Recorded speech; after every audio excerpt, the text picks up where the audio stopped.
No JBN de hoje, você vai ver que 9 mil brasileiros vão participar dos testes de uma vacina que está sendo desenvolvida pela China para combater o coronavírus. O medicamento já está na última fase dos testes. E hoje é Dia dos Namorados e por isso o nosso comentário é sobre o amor em tempos de pandemia. Fique ligado. E a gente sabe que em meio à crise que vivemos é sempre importante dar destaque às boas notícias. Por isso, você vai conhecer a história do seu Valdeci. Ele conseguiu vencer a Covid-19. E a gente encerra hoje a nossa série A Alegria do Amor. Desta vez, a reportagem especial que você vai conferir é sobre a vivência da fé nas várias fases do relacionamento, desde o namoro até o casamento. Hoje é sexta-feira, 12 de junho, e o JBN já está no ar.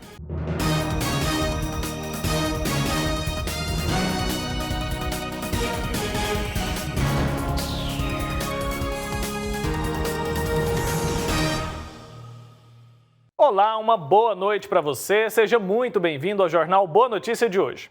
O Instituto Butantan fechou uma parceria com uma empresa chinesa para testar no Brasil uma vacina contra o coronavírus. 9 mil voluntários vão participar da pesquisa em São Paulo. A confirmação do acordo entre o Instituto Butantan e o laboratório chinês Sinovac Biotech foi feita pelo governador de São Paulo, João Dória. Segundo ele, o acompanhamento de 9 mil voluntários brasileiros vai acontecer a partir do próximo mês de julho. A vacina já passou pelas fases 1 e 2 de testes e contou com a participação de quase 1.000 voluntários na China.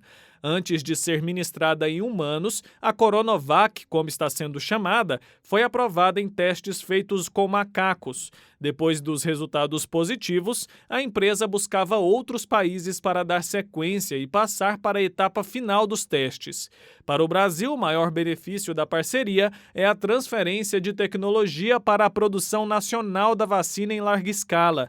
O medicamento é composto pelo vírus inativado, ou seja, ela não contém o vírus vivo, apenas fragmentos dele. Com a aplicação da dose, o sistema imunológico passaria a produzir anticorpos contra o novo coronavírus.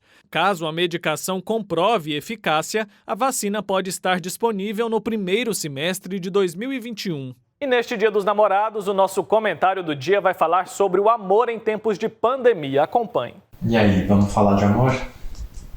Eu acho que falar de amor, assim, mais profundamente e mais ainda viver um amor, um relacionamento amoroso, nunca é fácil, né? Não é uma tarefa simples, mas o cenário atual de pandemia deixou tudo muito mais complicado, né? Isso porque essa pandemia, ela acabou provocando dois tipos de cenário diferentes. No primeiro cenário, você tem os casais que estão isolados juntos, moram juntos e passam 24 horas por dia sob o mesmo teto. Às vezes com família, às vezes só o casal. E o segundo cenário é daqueles casais que moram em casas separadas e estão sem se ver.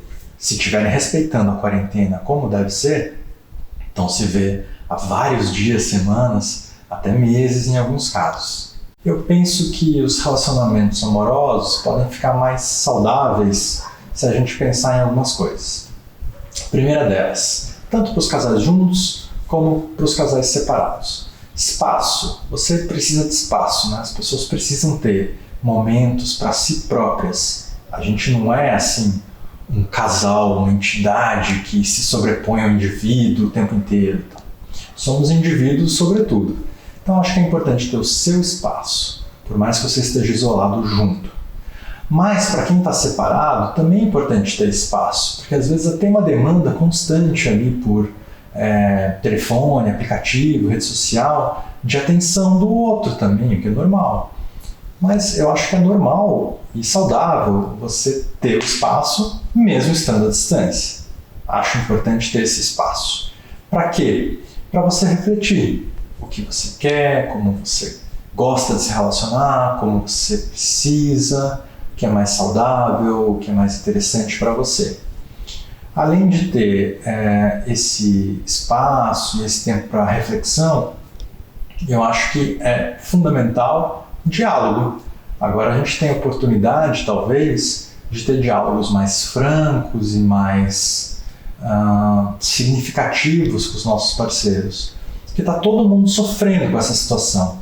A gente está ansioso, a gente está preocupado, né, do ponto de vista não só da saúde, mas também do ponto de vista assim, financeiro, a nossa preocupação com outras pessoas também, né? Familiares, amigos, pessoas que estão em situação mais vulnerável do que nós. Então há muito motivo para ansiedade e preocupação agora. E eu acho que isso pode ensejar diálogos que toquem nessas questões emocionais, que muitas vezes os casais deixam de discutir com o tempo, né? Como está se sentindo, por que está sentindo aquilo, e sem buscar uma solução imediata, porque não há solução, mas simplesmente conversando mais, né? Eu acho que não é fácil para ninguém. Amar nunca é fácil, agora é especialmente difícil, mas eu acho que é importante não desistir do amor, né? E se há alguma coisa que vai nos ajudar a sobreviver a toda essa loucura que se abateu sobre o mundo, a todos os riscos que estão por aí, será a arte e o amor. Amanhã é dia de Santo Antônio, um dos santos mais populares do Brasil e doutor da Igreja. Uma das tradições mais conhecidas é o pão de Santo Antônio. Saiba mais na reportagem. O mês de junho é especial pelas comemorações de santos importantes na história da Igreja. E um deles é Santo Antônio, muito querido pelo povo brasileiro. É lembrado por várias bênçãos. Além de ser reconhecido como santo casamenteiro, existe também a tradição do pão de Santo Antônio. Essas imagens são justamente de uma celebração aqui em Goiânia, na paróquia Santo Antônio. Um costume que carrega o pedido de mesa farta para o ano. A dimensão do pão, né, isso é muito significativo, porque assim, o povo busca a bênção do pão, né, não é porque o pão tem algo místico ali, mas para significar na devoção do povo que quem abençoa o pão no dia 13, quem pega o pão abençoado no dia 13, na festa de Santo Antônio, põe num saco de farinha e guarda durante o ano inteiro para que nesse voto não se falte a comida, a refeição, o trabalho. Ou seja, eu acredito que tudo aquilo que é necessário para a pessoa viver, seja a sua proteção da casa, da família, do seu negócio, do seu trabalho. Mas principalmente não falte o alimento para os pobres, né? Outra mensagem que quer passar a bênção do pão de Santo Antônio é o lado da caridade. Essa tradição nasceu a partir de um milagre do santo. Do milagre do pão, né, tem o mais significativo é que ele, diante de um pedido de uma pessoa pobre, de pessoas pobres, ele vai lá na despensa do convento onde residiam os frades, pega todos os pães que era a refeição dos frades. Os frades se alimentavam com pães, né, na Europa, né? E pega todos os pães e doa aos pobres. Quando o frei responsável pela comida vai pegar a comida, os pães, chega lá, ele não encontra e vem apavorado e fala para Santo Antônio que os pães sumiram. Aí ele pede para o cozinheiro voltar novamente lá no lugar onde estava guardados os pães e que ele olhasse com mais atentamente. Aí, quando ele percebe, a cesta de pães estava repleta, né? Então há pão para atender a necessidade das pessoas pobres e também para saciar a fome daqueles também que têm fé. Abençoai este pão pela intercessão de Santo Antônio, que por sua pregação e exemplo distribuiu o pão da vossa palavra aos vossos fiéis. Que este pão recorde aos que o comerem e o distribuírem com devoção, o pão que vosso Filho multiplicou no deserto para a multidão faminta, o pão eucarístico que nos dais todos os dias no mistério da Eucaristia, e fazer que este pão nos lembre o compromisso para com todos os nossos irmãos e irmãs, necessitados de alimento corporal e espiritual. Por nosso Senhor Jesus Cristo, vosso Filho, pão vivo que desceu do céu e dá a vida e a salvação ao mundo, na unidade do Espírito Santo. Amém. E olha só que cena mais linda. A Letícia, mãe do Miguel, de 4 anos, da Elise, de 2 anos, e do pequeno Theo, de 8 meses, celebraram ontem o Corpus Christi em casa. Ela contou para a nossa produção que neste tempo de pandemia tem aproveitado o tempo para evangelizar os filhos através de desenhos, vídeos e leituras bíblicas. E ontem, depois de mostrar um vídeo de Corpus Christi para o Miguel, ele logo pegou alguns tapetes, arrumou pela casa e chamou todo mundo para participar da celebração. O vídeo que o Leonardo, pai das crianças, gravou e chegou até a nossa produção e emocionou todo mundo por aqui. A Letícia e sua família rezam o terço todos os dias às 6 horas da tarde e acompanham a nossa programação diariamente. Cenas lindas, né? Que família abençoada. Com certeza essas crianças aí têm ótimos exemplos dos pais. E agora a gente vai para o intervalo bem rapidinho e a seguir você vai ver o 5º e último episódio da nossa série Alegria do Amor. É já já.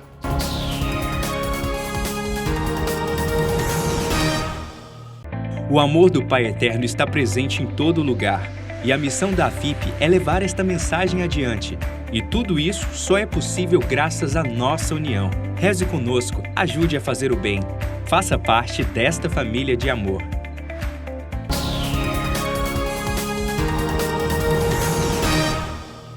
Estamos de volta com o JBN de hoje. Muito obrigado pela sua companhia. E agora é o momento da nossa reportagem especial do dia. Para encerrar a série Alegria do Amor, a nossa equipe conversou com o bispo auxiliar Dom Moacir, da Arquidiocese de Goiânia, que orienta sobre a vivência da fé nas várias fases do relacionamento, desde o namoro até o casamento. Confira.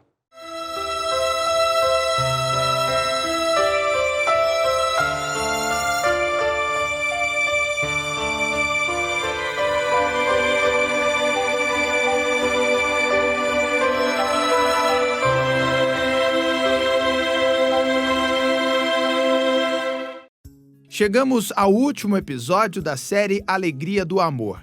Vamos abordar as perspectivas pastorais do documento Amoris Laetitia, escrito pelo Papa Francisco em 2016.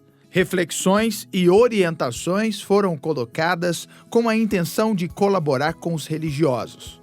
O arcebispo auxiliar metropolitano de Goiânia, Dom Moacir Arantes, nos ajudou a entender quais as perspectivas pastorais referentes a este assunto.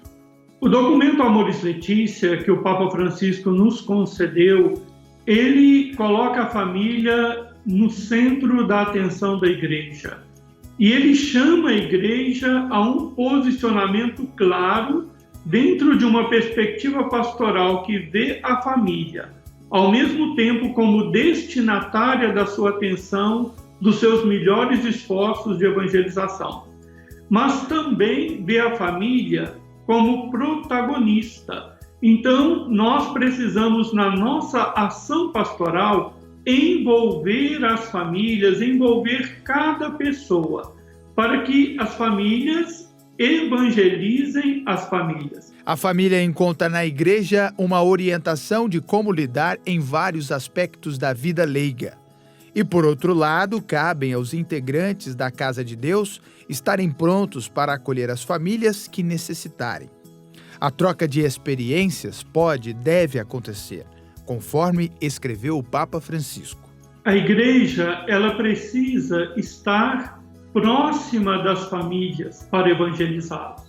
E isso vai se fazer de diversas formas, tanto no anúncio explícito da missão da família, através de encontros para jovens que poderão um dia constituir a sua família, formação de casais de namorados para que eles entendam o que é o sacramento do matrimônio e desejem o sacramento do matrimônio, uma formação para os noivos para que eles compreendam a riqueza da graça de Deus e também uma formação e um acompanhamento para casais que já vivem a sua vida matrimonial.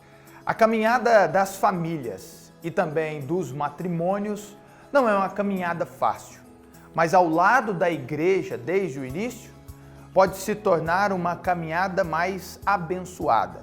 E é isso que eu quero abordar com o senhor, Dom Moacir. Principalmente, quais são os principais desafios que as pastorais têm nesse acompanhamento às famílias?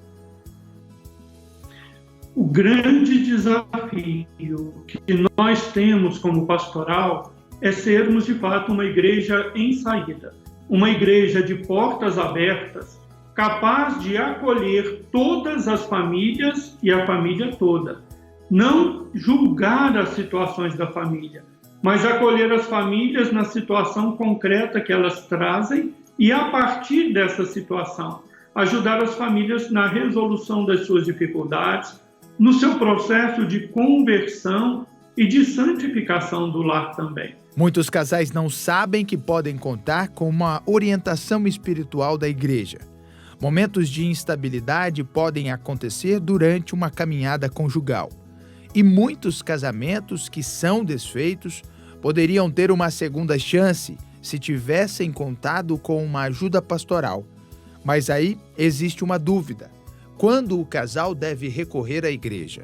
Então, o casal deve procurar a Deus para construir uma amizade com Ele através da sua igreja, mas também deve procurar a igreja nos tempos difíceis, nos tempos desafiadores.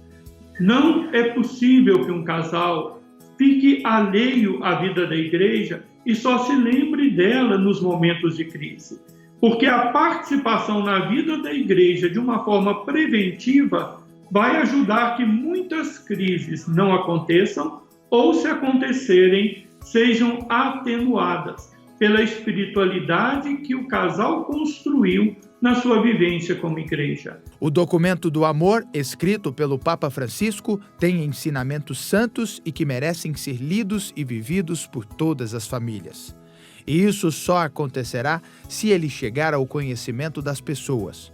Por isso, vamos viver e divulgar sobre as bênçãos e lições aprendidas neste documento. A maior lição que esse documento nos traz é que nós devemos ser uma igreja que acolhe, uma igreja aberta, uma igreja disposta a caminhar com as pessoas, mesmo aquelas pessoas que têm as suas fragilidades e as suas dificuldades, não devem ser deixadas fora. A igreja é para todos. Por isso, a grande lição para nós é o acompanhamento que fala o documento. Os casais, as pessoas, as famílias precisam ser acompanhadas pela igreja. A igreja precisa estar junto em todos os momentos da vida familiar, tanto nos bons momentos para se alegrar, como nos momentos difíceis para apoiar e ajudar a família.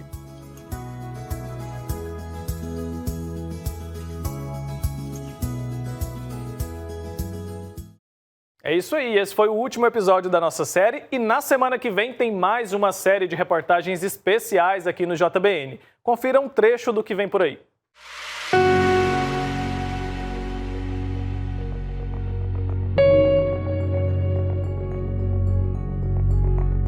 O anúncio do Evangelho é o ID, né?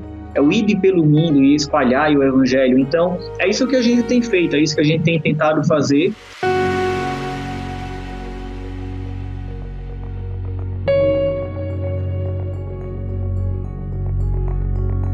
É aquele sentimento que nos faz ser verdadeiros cristãos, né? E pensar com o olhar do próprio Jesus, de amor àquele próximo. Nessa hora, se a igreja se coloca ao lado da vida, que é sua missão, vai salvar muitas pessoas desses desastres trazidos pela pandemia. E nesta sexta-feira nós vamos encerrar o nosso jornal e finalizar a nossa semana com uma história muito boa em meio a tantas notícias tristes a respeito da pandemia de Covid-19. A gente sabe que é sempre importante dar destaque aos pacientes curados também. Afinal, a grande maioria consegue vencer a doença, como Valdecir Bezerra, lá de Recife. Vamos conhecer a história dele agora na reportagem. Eu venci o corona. Muito bem. O coronavírus, né? Isso, vírus. Seu Valdecir tem 88 anos e enfrentou com muita força e fé a Covid-19.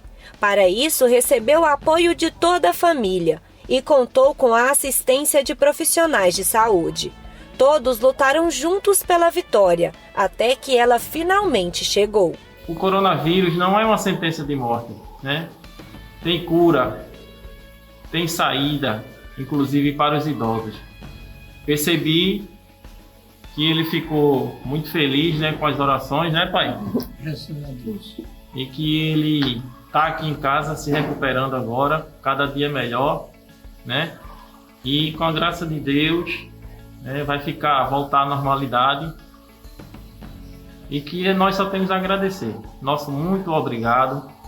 Que Deus nos abençoe. No início foi o Edson que percebeu que o pai não estava bem. Ele apresentou alguns sintomas que é importante a gente perceber que o idoso ele não apresenta sintomas parecidos com nós, adultos ou jovens.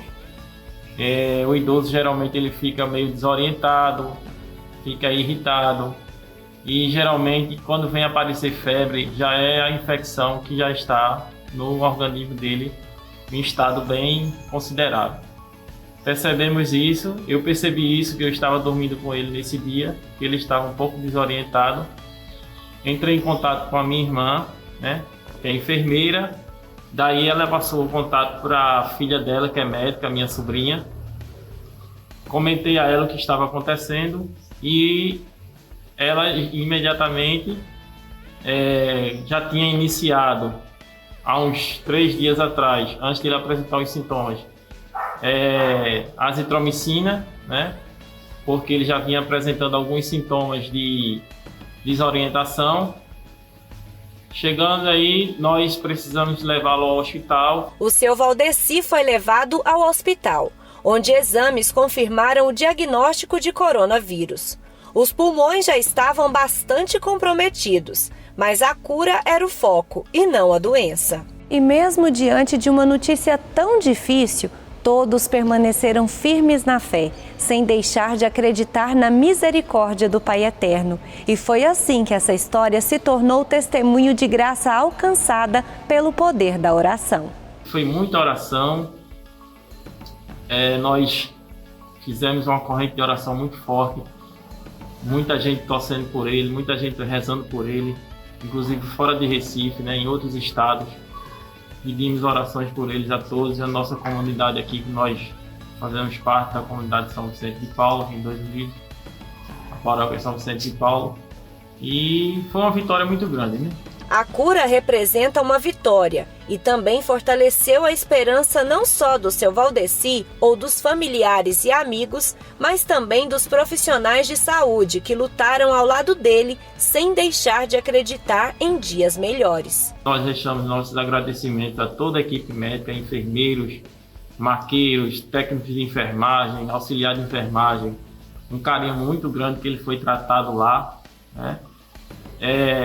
Essas pessoas, eles têm um carinho, uma dedicação muito grande com os pacientes. A despedida foi emocionante. Enquanto segurava o cartaz de agradecimento aos cuidados que recebeu no hospital, o idoso foi aplaudido pela equipe que acompanhou seu tratamento. Vamos sair dessa pandemia, se Deus quiser. E muito cuidado com os nossos idosos. E quem puder, fique em casa. Seu Valdeci se tornou testemunho do amor do Pai Eterno. E a cura, mesmo em meio às incertezas, mostra que com fé tudo pode ser superado, com a doença dando lugar à saúde e a tristeza se transformando em alegria. Derrama, Senhor, derrama sobre ele o seu amor. Derrama, Senhor, derrama, Senhor, derrama sobre ele o seu amor.